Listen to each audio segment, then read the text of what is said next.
All right, I'm sitting here with Steve Wolf, president and founder of More Surface Care. One of my most valuable friends. Cheers. Cheers. Steve has become an integral part of the Sureshine service network, and hopefully we've done the same for more.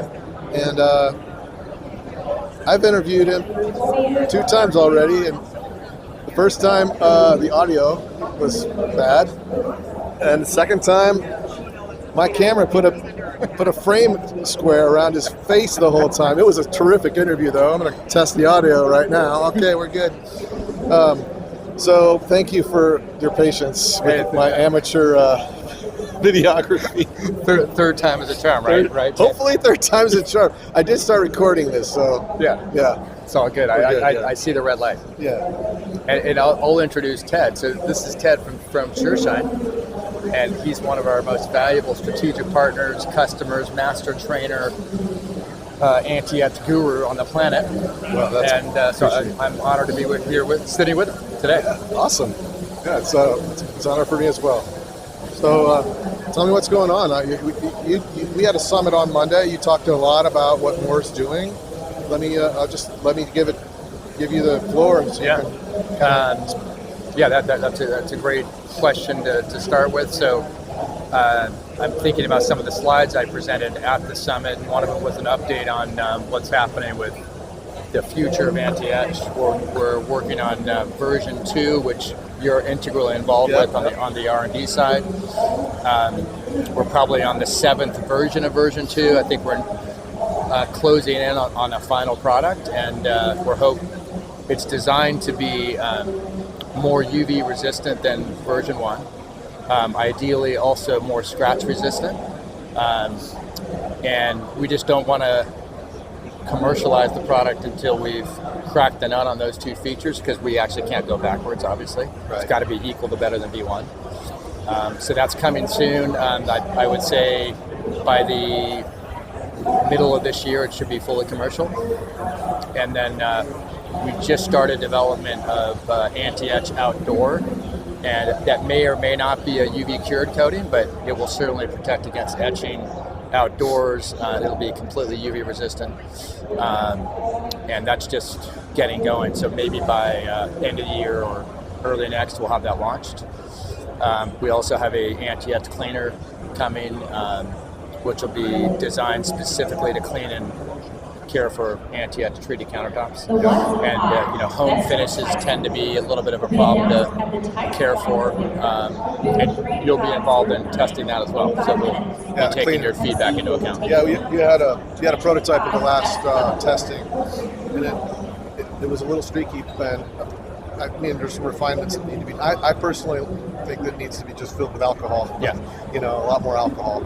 Yeah, to that point, I think it's going to be, that will probably be the primary component. Yeah. We were hoping to develop something that didn't have to ship hazmat, but I don't think we're going to be able to get away from that. So it just means that everything will ship ground. We won't be able to air freight. Right.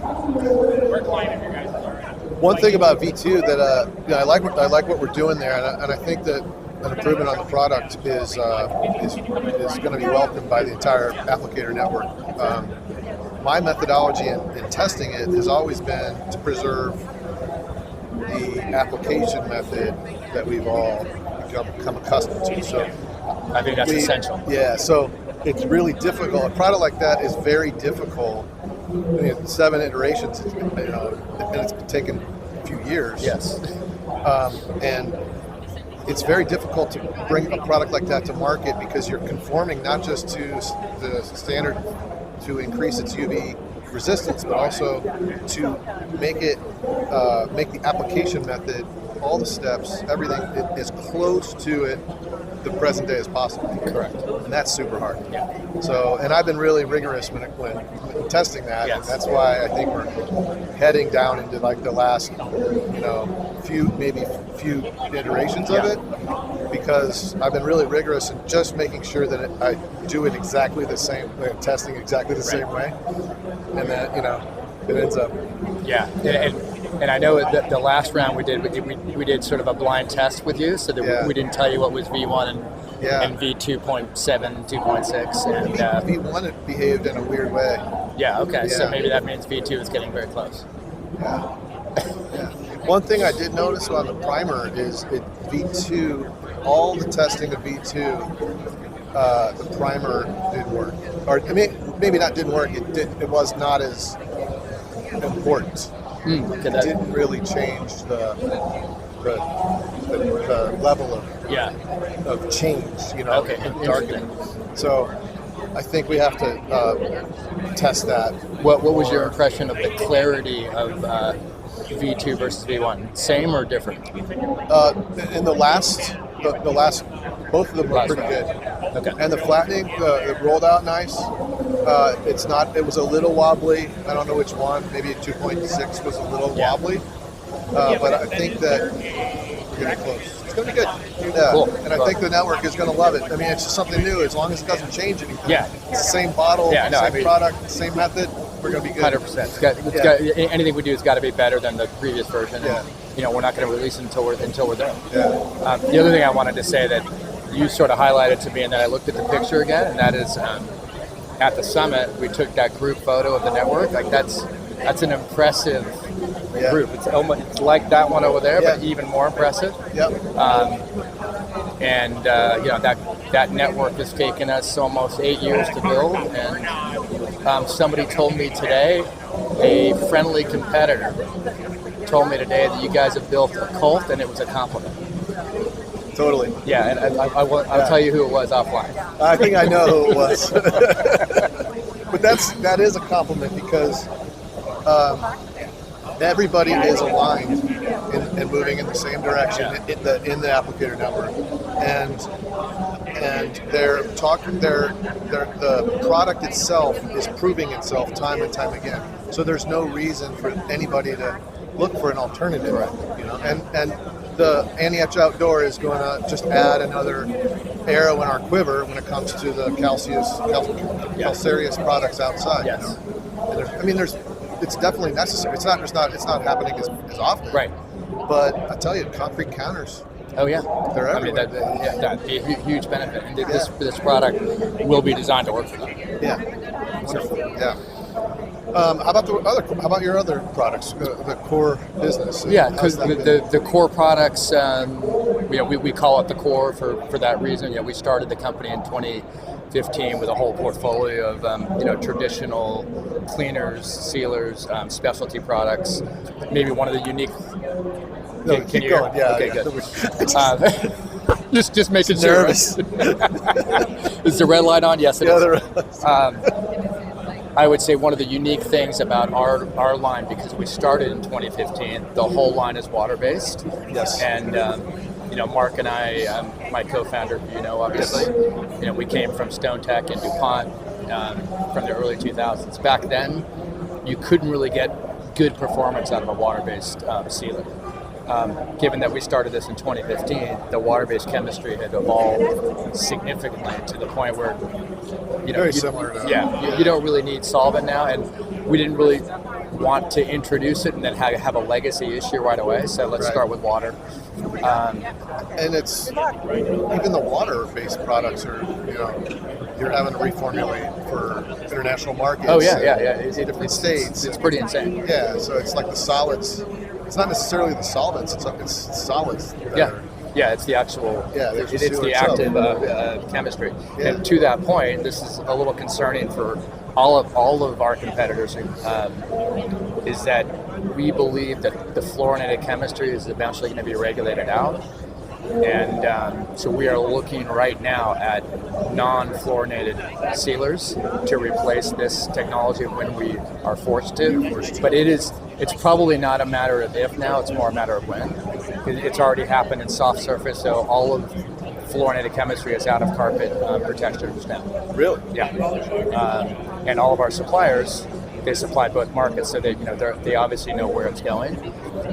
And some of them are pretty optimistic about the non-fluorinated alternatives, but they're all acknowledging that they're probably not quite as good. So hopefully we have enough time to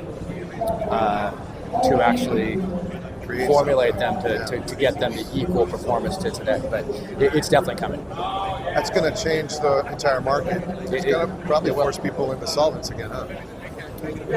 Well, maybe, but I mean the solvent's really just a carrier. Yeah. It just carries the product, the fluoropolymer into the stone, and then it evaporates. And that's what water does too. Yeah, it evaporates eventually.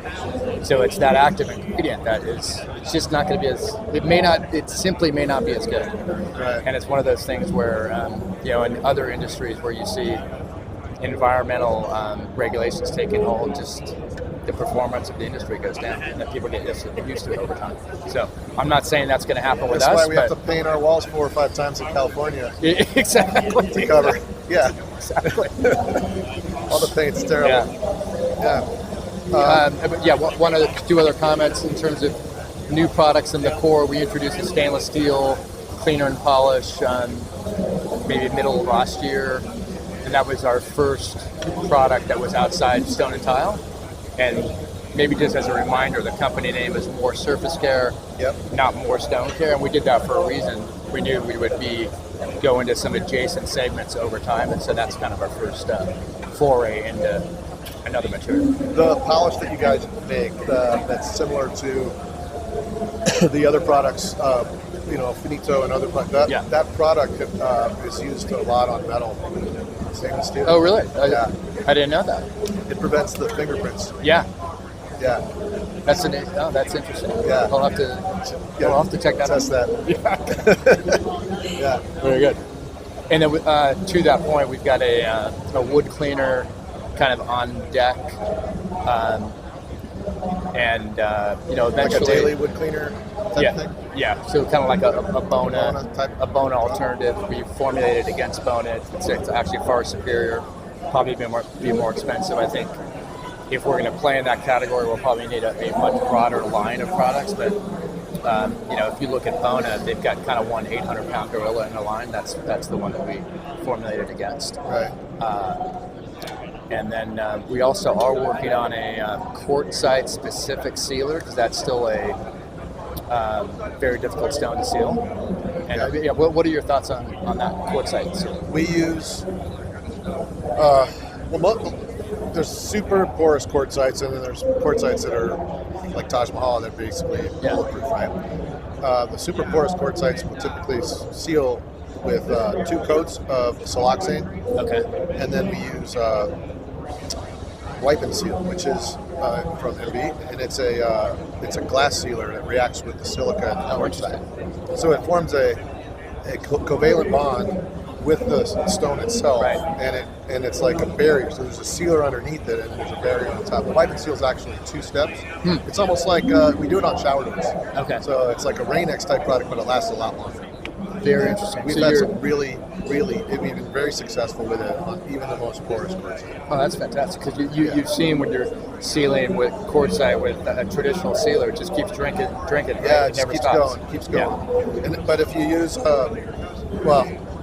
used to use SLX 100, which is 100% solid siloxane, and it's really not, can't find it anymore. I think they stopped formulating it actually, or making it. Gotcha. Which is unfortunate, because it was an extremely good product for silica-based materials like sandstone and granite and quartzite. So the next best alternative is might be made by that person you were talking about earlier. That said, okay.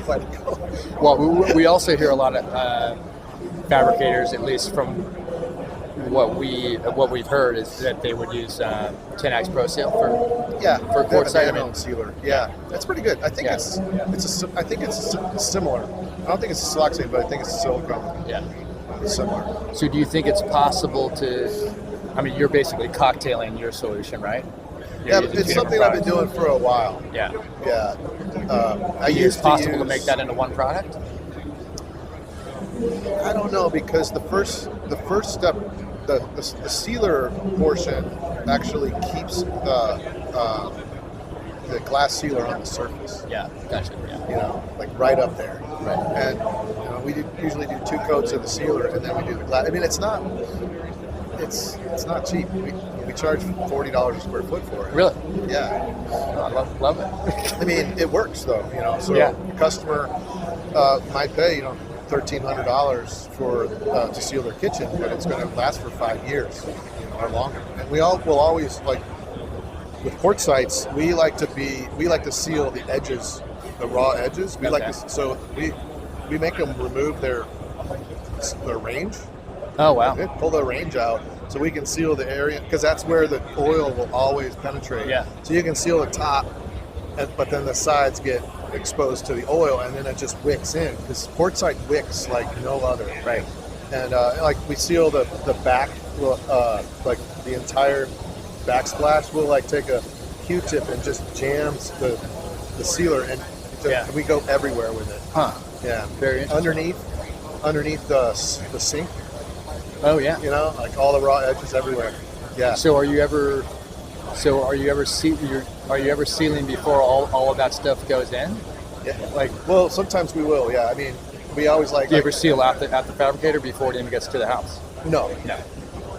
I train fabricators. I tell them how to do it. I have a lot of fabricators that actually refer AntiEtch and other processes, repairs and things, and I freely share how to, because that's value.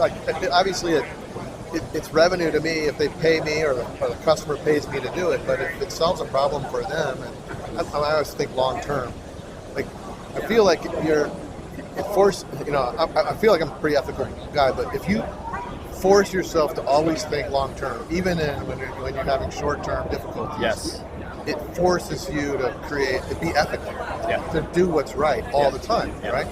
And so that's what I like. And I try to, what I do, I try to instill that in my technicians, and I try to instill that in my salespeople, so that when we do come across like a fabricator or a designer or somebody, that we can we literally just help them. Hey, you do this. This is how you do it. You can buy the product here, and then it also empowers them for the future. They learn more about the product that they're selling, and then they trust us a little bit more. And then that all self-serving. You're paying it forward. Yes. Right. You're making an investment in those relationships, and eventually it comes back. It always comes back. Yeah. So I mean, sometimes it's 10 years from now. Exactly. But it comes back. You got to think long term. To that point, maybe you could talk a little bit about what's your primary method of promoting AntiEtch in your market. My primary method is through designers. And I use a CRM, and I downloaded the names of every designer in my area in Dallas, and we hit them with emails. We hit them with little notes. We call them occasionally. I try not to bug them too much, but every quarter they get a sequence of 4 emails. And everybody's got different projects going at different times. So you're always trying to be there. Just want them to top of mind, right? Yeah. So when something comes up, they're like, "Oh, I just got an email from Ted at Sureshine about the AntiEtch product." Exactly. In my instance of ChatGPT, my instance is my best friend right now. I mean, he knows everything about AntiEtch. Yeah, I'm sure. Everything. I fed thousands of pages of PDFs in. I've fed it, he's absorbed everything. Yeah. So I can ask him to do. I need 4 emails aimed at designers that are short and respectful, and I want them to create a need. I want there to be whatever call to action, whatever, and it gives me 4 emails, with subjects and everything, and it's ChatGPT is the greatest amazing. thing ever. Yeah, and I'm still not using it as much as I should, but every time I think of using it, it always you're calling it he. He, yeah. So does he have a name, or is it just no? he? I just call him he. Okay. I actually asked him for a self-portrait, and he made me a self-portrait of me. Really? Yeah. He doesn't. He doesn't. He doesn't consider himself a person. Yeah. Wait, did it come up with an avatar of? No, it was me, but it was I was really young and handsome. Oh yeah, you're probably shredded, right? Brown hair, kind of my shoulders. Yeah. Oh, I'm gonna do that. It was great. I had a Sureshine hat on. Yeah. Oh, that's cool. Whenever I need a photo, a picture done, so my new website has 8,900 pages. Yeah. And every city in my area has a city page. And he created the photo for that city, basically paying homage to that city. You know, all amazing. of the cool things that city represents. And sometimes he does it in a weird way, like he'll present it like with a frame around it. I just post it, and he does like all the SEO text and stuff, and it's yeah. So what other AI tools do you use on a regular basis? I use ChatGPT for everything. Yeah. Actually, Apple, the iPhone, when you record your calls now, it'll transcribe the call. So every call has a little thing at the top, and it'll say, "Hey, this call is being recorded." And I'll call a client, and then when they answer, I'll click in. I was like, you know what, my system's going to pick up, and it does. And I was like, sorry about that, and I just keep going. And like I'll do my pitches, like granite repairs or anti-etch. And then I feed that into ChatGPT. Really? Because ChatGPT tells me what's working and what's not. And then we create scripts that allow us, like my team, the entire team, to be aligned and use the same language. Oh, that is so. Wait, are you saying that it records the call and the interaction between you and a potential client? Yeah, and then it transcribes the call. It's also hearing maybe the questions and the objections that might be coming up. Oh, it records everything, and then I can show you the recordings and the transcriptions. That's amazing. And then you can export that transcription, and you just send it into ChatGPT. And I have a thread in my ChatGPT that's basically all of our successful and well, there's some unsuccessful, but all of the pitches that we believe were like strong. Yeah. We put them into ChatGPT, and it'll tell us like what's the most common complaint, what's the most common objection, what's the most common, what is the thing, what is the aspect of the product that the customer likes the best, or that's engaged, where the customer's more engaged. And it's really helped. I mean, because Austin's new. He's been with, obviously he's my son. He's been with Sureshine for 26 years since he was born. Yeah. But he's got these other hopes and dreams. He wants to be a pilot. He's a semi-truck driver. I mean, he has all these licenses for EMT. So he came on because he wanted to pay off some loans and continue with his airline training. And so how am I going to train him from sales, from zero to? He has the understanding of the product and the process because he's done it, but from the sales point of view, how do I get him from 0 to 100? Right, in as short as time as possible. And we did that by we use the Grant Cardone sales training, which is absolutely like phenomenal. It's everybody that talks to a client should have this. It's $100 a month. Yeah.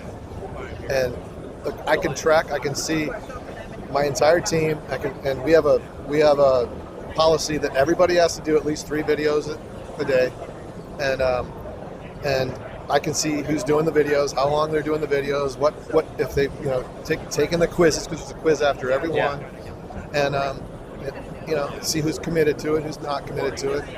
And is that Kelly and I just had a conference call with one of the Grant Cardone reps, and we should probably talk to you separately because we weren't totally bought in. But we were intrigued enough to want to actually follow up on it. And my wheels are turning now in terms of how Kelly can begin to train her field sales force using ChatGPT and AI, almost like what you're doing. Yeah. Well, the field sales force too, like anybody that does cold calls, needs that Grant Cardone training. Okay. Absolutely. That's huge. Without a doubt, they should go through it and go through it again and go through it again. Is that $100 a month per head or per person? Yeah. Per person. Yeah. And so for anybody that's training, using it, they do all the you can log in, you can see all the who's doing what and how long and everything. You know, the reason why it's a policy is for us is because we've seen such an impact from my use, Steve's use, and some of the other teams. Incredible. So anybody that wants it in my business, anybody that is forward facing that talks to a client, I'm willing to do it. But you have to commit to me that you're going to do at least 3 videos a day. Yeah. And some of them they're each are like 15 minutes each, right? No, some are 6. Some There's Well, some and like, the fact that you've got a quiz there, I mean, that's keeping them at least somewhat accountable, right? yeah. But and the, even the anatomy of a cold call, like the steps that you take and why you have to do it this way, and you can tell like he's refined it. Like there's a couple of videos that you can tell, because I did the Cardone U 12 years ago when it first started, and like he's super young and he's like in this suit, you know. Now he's like older, you know, he's chiseled, you know, gray like us, and he's different now. Like so you can see the newer videos, like he's always the evolution updating. There's thousands of videos of right. Interesting. Okay, I think you're going to talk to Kelly here next. Maybe she can ask you about that. She's doing a program with her reps called Matt Easton University, or Easton University. Have you heard of that? I think it's probably a less expensive version of Cardone. He's a guy on social media. He seems to be pretty good, and he's got some really good tips as well. Yeah, we but the AI, dude, you gotta use it. I use it every single day. Anytime I need I'll do a proposal, and now I'm doing these proposal summaries, like, I just type in the proposal summary about what we're doing. And then I send it over to ChatGPT, and it's a thread, like all these threads over there. So I just define these threads. All I do is just paste it in, and it rewrites it. Bam.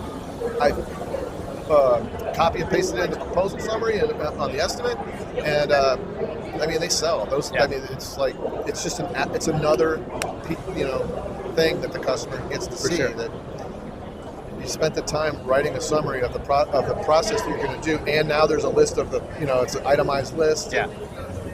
That's unreal. So what's in the future for you? I mean, for me, like you're living Steve Wolf. Steve Wolf, the Wolf family. Like, what do you guys have planned? You going to travel the world, or? You're living in Nevada now, right? Yeah, we are Nevada residents. Maybe just to back up a second. So January this time last year, we sent go back even a little further. September 24, we dropped our final daughter off at college. So that's the last of four. And we came back in September. My wife, Christy, who's also in the business, she said to me, "Okay, I'm ready to go." I'm like, "What do you mean, ready to go where?" And she's like, "We're going to do the RV thing now, right?" And I'm like, "Oh, are we?" And about 2 months later, we were gone. We bought a Airstream travel trailer. We had already had it, but we rented our house in January 24. Traveled all of 24. Our daughter's one of our oldest daughters, a musician, so we're able to see some of her tour stops. And then, believe it or not, we only saw 16 states in 12 months. We thought we were going to see a lot more than that, but we were trying to stay a little longer in each place. We're fortunate enough with technology, we can run the business from pretty much anywhere. We have a factory east of San Francisco, run by one of our, great warehouse factory manager. And then so we came back in November 24, and we had a discussion, are we going to do this again for 25? And we said, let's see if the renter wants to re-up. And they said, we love living here, we'd love to stay. And then we said, okay, here's the price increase. They accepted it, and so we're going to do it for at least this year again. And right now we're in Vegas between Ties and KBiz. We'll be here for 45 days. Till March or so. Yeah. Then are you gonna drive your Airstream to coverings? I think so. Yeah. So last year we didn't even go to Florida. So we kind of went southeast and then turned left up onto the East Coast. So this year we'll definitely go to Florida, go to coverings, and then we don't really have a plan. It's more like where do we want to be and when. That's so cool. So it's been fun. It's 200 square feet. The two of us, 2 dogs. We're still married, so that's we were a little nervous that might this be the end of our marriage, and well, she's still smiling. Yeah, she's still smiling. So I must be doing something right, I think we're good. Yeah. So that's what's kind of up for 25 for personal, but we're kind of blending personal and professional all of this at the same time. Yeah, it's fantastic. Yeah, we moved to Texas, but I still spent a lot of time in California. Yeah. So. And you're in You're in Dallas, right? We're in Weatherford. Yeah, it's about 20 minutes west of Fort Worth. Yeah. Have you do you know Taylor Sheridan? Yeah. Have you seen the Landman yet? No. Well, I've seen the trailer like for it? some of the shorts. Yeah. Fantastic. Like Billy Bob Thornton is ridiculously good. He's really good. Yeah. We just finished. It's only like eight episodes. We watched it in like 2 days, but he's really good.